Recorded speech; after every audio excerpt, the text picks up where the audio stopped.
In this video, we'll cover how to set up and customize user roles and permissions in GitLab. Permissions are much more complicated than they used to be because of things like open source and inner sourcing. You need a very complex matrix of permissions to manage all the nuances that come up in a modern enterprise. So using ourselves as an example, we have an open source core. We invite people to participate in that, but we still need to manage that project and we need to have ownership of it. We like to do a lot of our work in the public eye, but we don't necessarily want the public participating in some of that work. And in some cases, we're working with confidential information that the public can't see. And in many cases, some segments of our internal employees shouldn't see that as well. So it's a lot to manage. So let's talk about how GitLab solves that. We solve it through a combination of group and project visibility and user access levels. So first, let's talk about groups and projects. There are two things to remember. The first is that groups and projects can be public, they can be internal, and they can be private.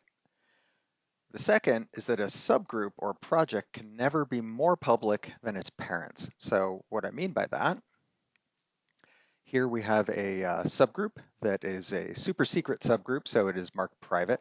Now, if I try to create a new project in that subgroup, the only option I have is a visibility level of private. Now, that kind of makes sense because if I had a public project in a private subgroup, it would be like put a big neon sign inside a secret room that no one was ever going to see. So remember with groups and subgroups, public, internal, or private, and you can never be more public than your parents. Okay, moving on to users. Once you've set up your group and project structure, you can apply user permissions to operate within it. GitLab comes with 5 levels of access for any given group or project. There's guests, reporters, developers, maintainers, and owners. Now, we have a page with detailed descriptions of what each of them can and cannot do.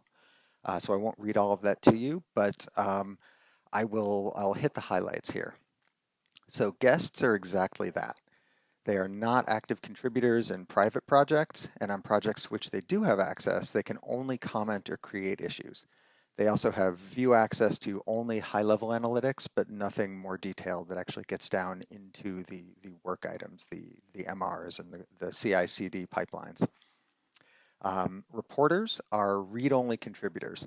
Those are people who need to create and manage issues and maybe create merge requests, but not actually modify the repository themselves. So reporters are often non-developers, such as someone in marketing or sales, who don't need to manage the code base or the infrastructure themselves. Developers are direct contributors. Generally, they have everything they need to push most ideas from conception all the way to production without anyone else involved. They can do everything except manage the project itself and the infrastructure underneath it. So this, as the name suggests, is appropriate for developers, but also for anyone else who needs to manage the work of others who are making changes or suggesting changes. So maybe a marketing manager who needs to approve changes made by reporters on their team.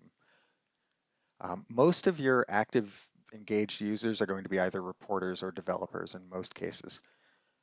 Maintainers are sometimes called super developers in our handbook. They're often engineering managers.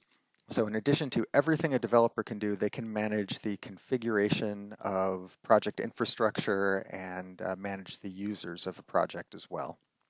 And then finally, owners are maintainers who can delete issues from the project or move or delete the actual project itself. So they are truly owners of the project in the sense that they're the only ones who can actually delete it. Again, most of your active users will probably be reporters or developers, and the important thing is that you should always assign the lowest level of access necessary for a user to complete their work. If you assign them, sometimes people will assign user roles that are access levels that are probably higher than what someone needs just because it's easier. That's sloppy. It can lead to errors and it could lead to unforeseen problems and damage. So to summarize, 3 levels of visibility for groups and projects, 5 access levels for users, and always assign the lowest practical access level. If you're interested in how to actually create the user accounts themselves, we have a handbook page called Creating Users here.